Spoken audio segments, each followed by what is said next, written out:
When it comes to health and well-being, there's a term that you may not have heard of, which is actually a really important concept. It's called salutogenesis. If you're not familiar with this word, what it means is approaching your health from the idea of focusing on those things that support or maintain physical and mental well-being. And this is different because so much of how we tend to approach things is by focusing on disease or disorder. When we focus on the well-being, that brings a very, very different concept to how we approach things.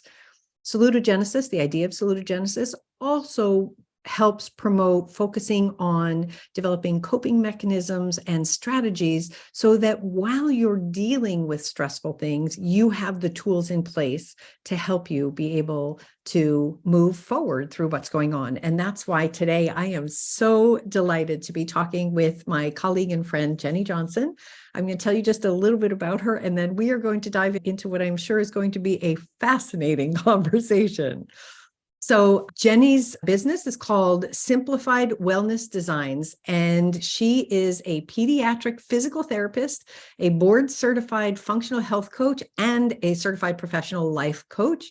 Her niche is biotoxin illness and brain health. So she's created a program called Salugenex. Am I pronouncing that correctly? You are. That's it. Okay, great. Salugenex. And its aim is to cultivate the conditions for enhanced healing and resilience using lifestyle and mindset shifts that promote favorable gene expression. Jenny, thank you so much for being here. I'm just so excited to talk to you about this because I think not a lot of people really understand this concept, much less how to incorporate it into their wellness journey. Well, thank you so much for inviting me and for hosting this conversation. I'm thrilled to be here. So I would love to hear your story of how you came to this, because this is not very mainstream, although I think it should be.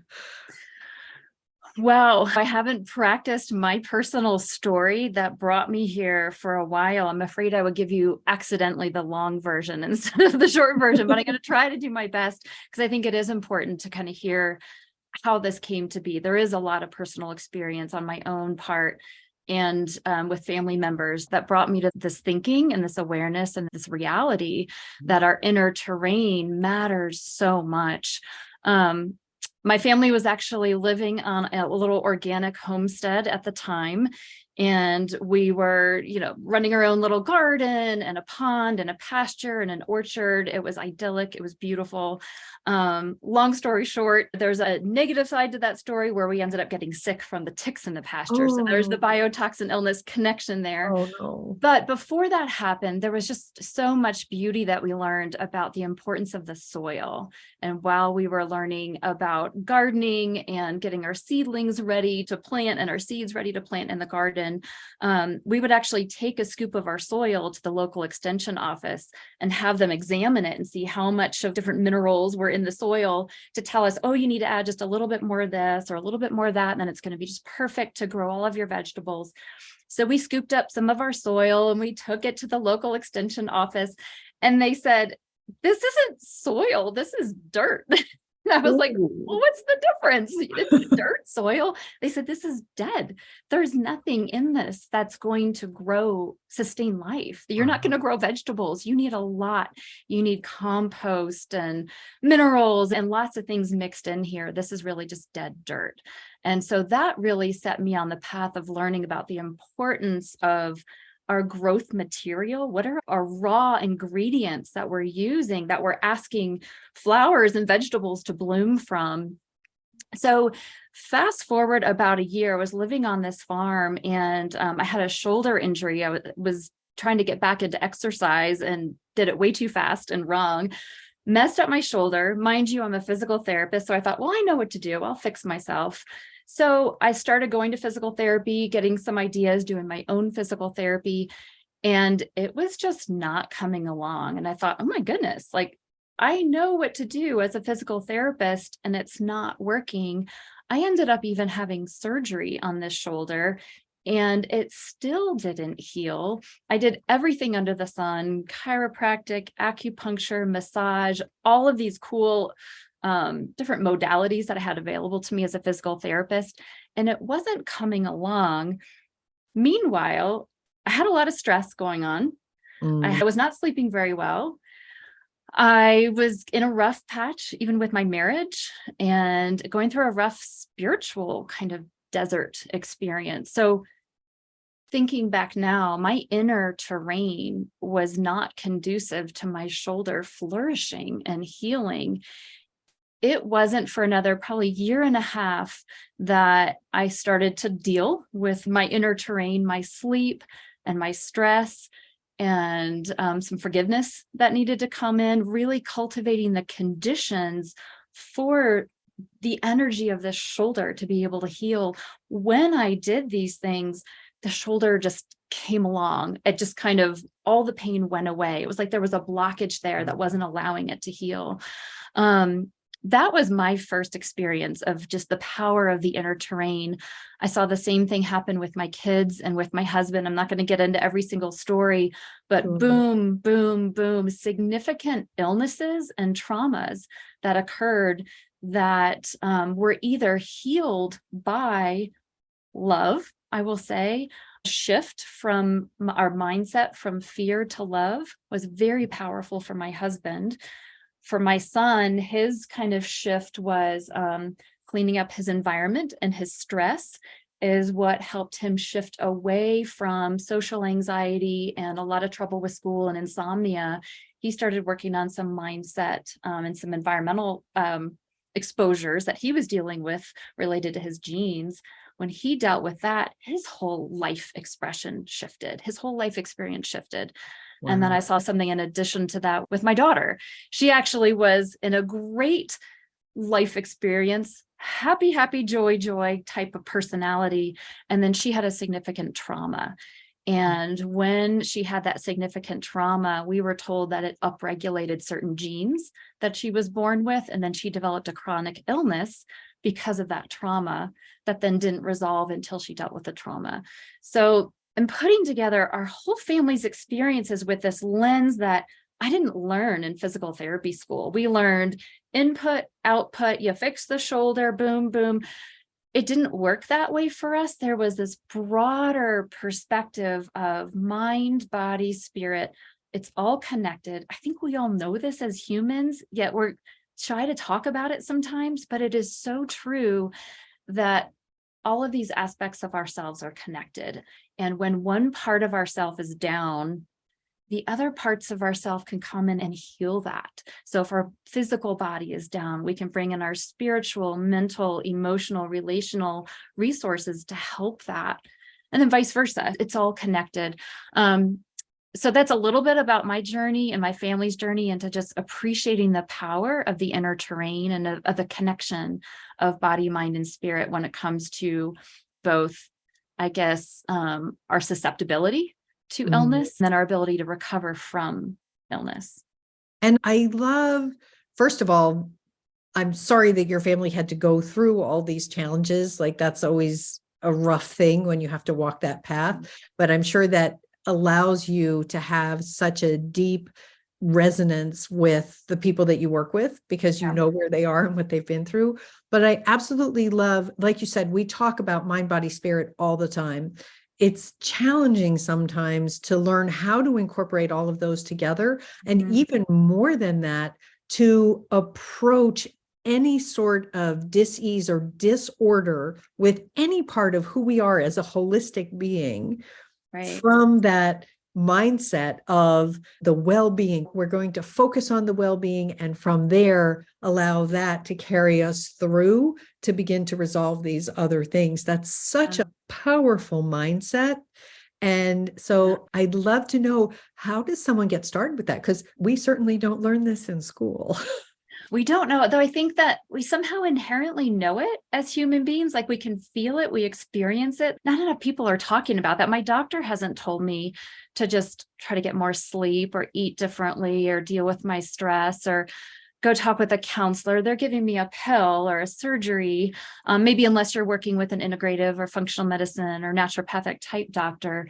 I think all of that stems back to The 1800s, we had these two scientists. We all have heard of Louis Pasteur, who is the guru of the germ theory. He's the one who taught us that there are microbes out there that when we eat them or breathe them in or they touch our skin, then disease ensues. And there is some truth to that. We know that from COVID and things. But he had an adversary. I don't know if we call him an adversary. There was somebody around the same time in the 1800s in France named Antoine Béchamp, who we now know as the father of the terrain theory. And he was around at the same time as Louis Pasteur saying, no, if it was all about the microbe, then everybody who is exposed would be getting equally sick. Some people aren't getting sick, and why not? And so he was a big proponent of our inner terrain is more powerful than the microbe because some people are able to be resistant to the microbe. And what is that about our inner terrain? Well, it turns out, I don't know if this is hearsay or if this is really true. We can never know for sure. But apparently Louis Pasteur on his deathbed agreed with Antoine Béchamp and said, the microbe is nothing. He said it in French, le microbe ne rien pas or something. The terrain is everything. I don't know if this truth was being suppressed during his lifetime or what, but fast forward now hundreds of years, I think we still are getting the message that it's all about the pathogens, the toxins, the things that are wrong with us, the diseases, the surgeries and the medicines that can help with that. That's what our modern healthcare system is based on and actually profits from, right? Right. They don't tell us as much about the things that we can do for free or just for the cost of living, right? Just eating healthy, getting good sleep, having healthy relationships, working on our mindset, releasing stored traumas and negative emotions, these things that can be so powerful, make us so resilient against these pathogens or disease states. But we all have the power within us, but we're the only ones, I guess, who benefit. There's not really a maker of this out there. There's not a medicine necessarily that's going to just give you that inner terrain. It's work. And not everybody's even motivated to put in that work. They'd rather take a pill. But for those of us who say, no, the idea that I actually have some agency, some autonomy over my health and well-being, especially if we've found out that we have a family, like a genetic condition that runs in our family. That's horrible news, unless you know that there's some things that you can do to dampen down that gene expression. And that's the other aspect of the word salugenic. So a salugen, salutogen, I prefer the word salugen when I look into the etymology in the Latin of salu versus saluto, but a salugen is the opposite of a pathogen. It's something that makes us well. But there's a play on that word with salugenics. Well gene expression is another aspect of the salugenics experience or the program that I've made, where we're bringing in salugens, things that make us well. Some of these salugens work by upregulating healthy genes, genes that are anti-inflammatory, and most chronic conditions are based on inflammation. And so if we can turn on, all the toggles and switches deep inside of us that make us well and keep us weller, why not? So that is the basis of the program that I created. Salugenex is the name of it, and it's a group wellness program. It's a year-long program, but it's super fun. It's month to month, and every month there's a different salugenic theme. And it might be, nutrition and gut health might be one month. Another one might be getting more rest and restoration. Another one might be working on our thoughts, the nature of our thoughts, and releasing negative and seeing if we can replace them with some positive thoughts. And then there's fitness, relationships, financial wellness. Each month has a different theme. And then under each theme, there are 4 activities. It's kind of a menu of 4 things that you can choose from. So participants can either decide to do a different activity every week. They're meant to be stacked on top of each other to kind of go a little bit deeper into the theme. Or if they're busy, they can just scan the menu at the beginning of the month and say, I'm just going to dig into that one. I'm going to focus on reducing my sugar this month. That's going to be my nutrition and gut health goal. I'm just going to do one thing. And then the next month we'll, move on to a different theme, but we're going to see if we can keep that plate spinning. Can we keep the lower sugar while now we work on maybe forgiveness Mhm. And can we keep that going? Well, then maybe we work on getting 8 hours of sleep a night, whatever it might be. By the end of the 12 months, if we can have 12 plates spinning of just simple but powerful wellness habits, holy moly, like that's a lot of increased wellness. Even if you've got one, I'd be happy if you come out of the year with 1 or 2 plates that are powerful that Yeah. you're continuing to spin. The cool thing, I think the unique thing about the program that I built is it's meant to be done in a group. So it's all virtual. We have a community platform where we chat throughout the month and encourage each other. But then we have a live meetup at the end of the month with our cohort. And we share, what did we do? Which activity or activities did we choose? What did we learn from ourselves or about ourselves from them? And what insights can we share with one another about our experience? That is really, really powerful and encouraging to meet and share. I mean, we all know this content, right? Then it's really not anything new, but So it's I'm going to, implementation in the community. sure. And I'm going to say we know it, but we don't know how to Oh, tap into it. I right. think, especially when someone's going through a stressful situation, Yeah. our societal conditioning teaches us to isolate.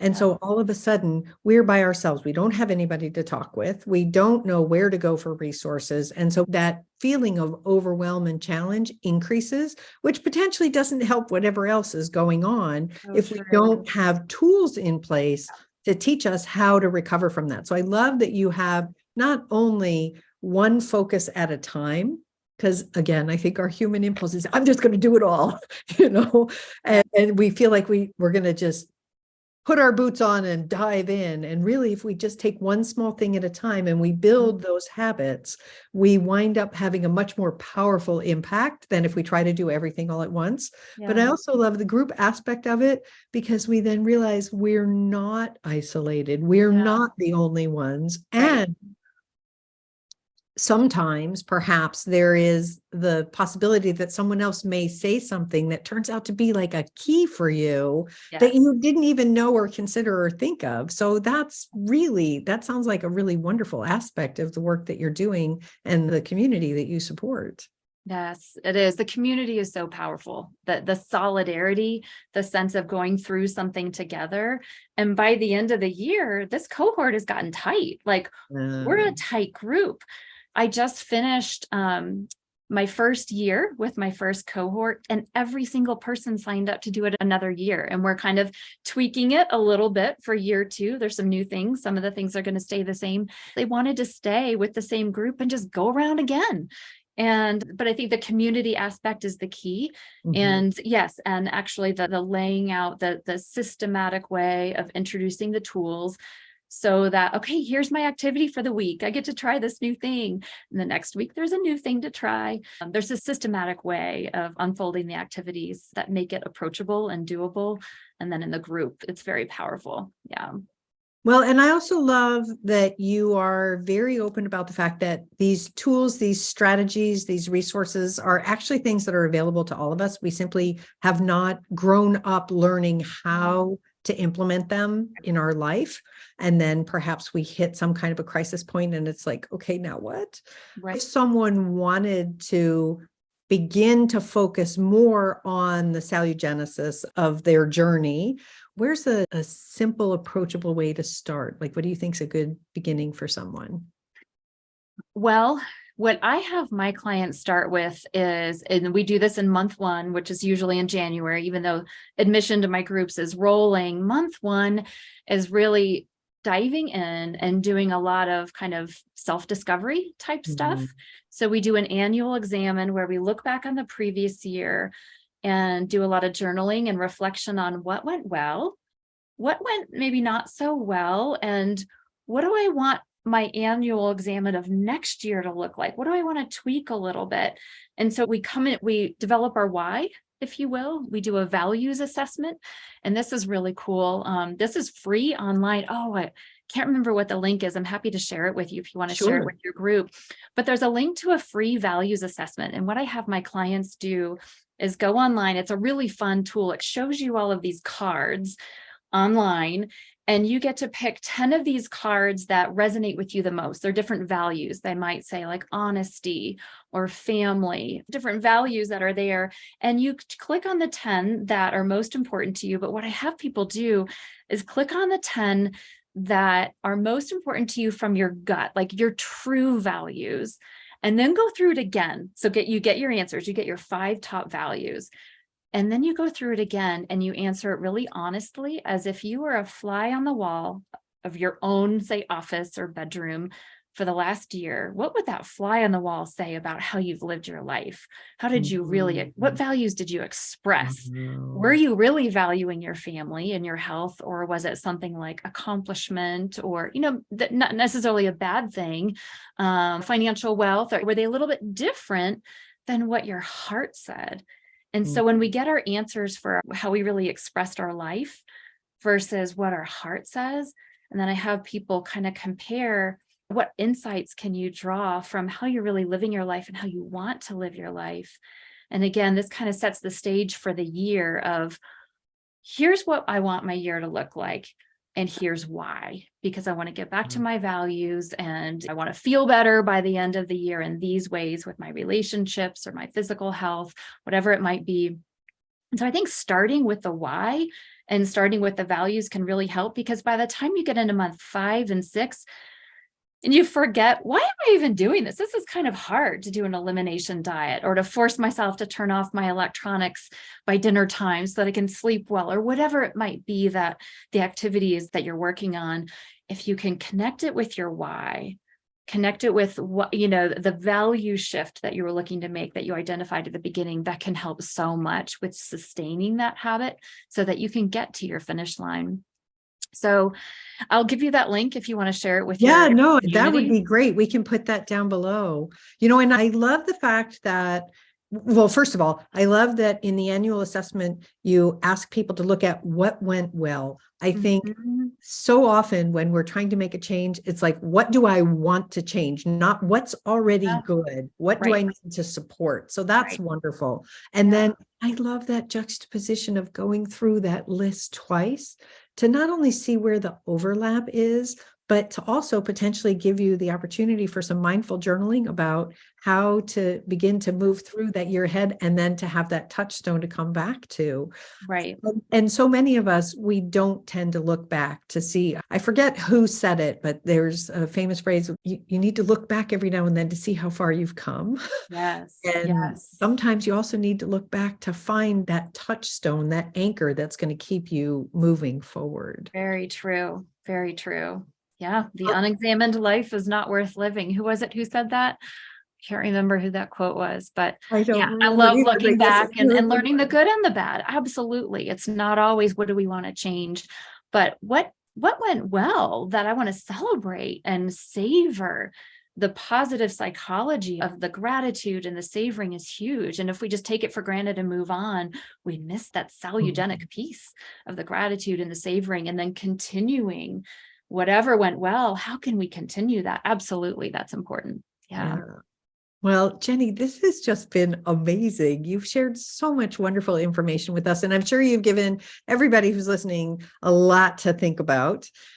If they wanted to connect with you a little bit more closely, what's the best place for them to reach out to you? Yes. Well, I've got 2 websites. I actually have one that is called Salugenex.com, Salugenex. So that's Salugenex.com. There's a little bit more information about Salugenex there. My main website is simplifiedwellnessdesigns.com, and that's how you can connect with me a little bit further. For people who are maybe curious about joining a Salugenex community, I do have 2 communities right now that are open for new members to join. They have an open enrollment. One is called Salugenex for SIRS. SIRS is a specific population chronic inflammatory response syndrome. This is a chronic illness from biotoxin exposure. So this is something that is near and dear to my heart because my family went through this illness. So it's for people who have less capacity right now to exercise, and people who are in the depths of a chronic illness. And so we're taking real baby steps in that group. And that is open for anybody who has a chronic health condition and needs to take those baby steps, particularly if you have chronic inflammatory response syndrome, Lyme disease, mold illness. And then I have another group that is for the general public. It is just the basic Salugenex group. And we have a great group going. We just started in February, but people can join us. Right now, we're doing love. We are grounding ourselves in divine love, soaking in self-love, practicing loving others. Of course, February. Next month, we move into nutrition and gut health, and then fitness and some other things. But I'm happy to give you those links that you can share with the community if someone wants to look at those communities, the Salugenex communities that have open enrollment, and see if either of them might be a good fit for them. Absolutely. Yeah. If you'll send me those links, I'm happy to post them down below. Great. That'll be great. Thank you. Wonderful. Wonderful. Well, it's been fabulous talking with you. Thank you so much for sharing your wisdom with us. This has just been really, really wonderful. And I know people have gotten a lot of value out of this. Thank you. Thank you for hosting me and for listening, for sharing this news, and for all the work that you're doing for your community. I love your work. And I think there's a lot of synergy between what we're both trying to do is help to simplify the path to wellness and sustaining wellness, with eating and ingredients and recipes and healthy lifestyle where we don't necessarily have to go to the doctor or get a pill for everything, but there's a lot that we can do to be weller that's in our own court. So I love what you're doing too. Thank you for inviting me to speak with your community. Yeah, thank you. Well, folks, thanks for joining us. As I mentioned, I'll put all the links down below. And while you're here, please don't forget to click the subscribe button so that you stay informed when we have more wonderful videos like this. All right, take care. Bye.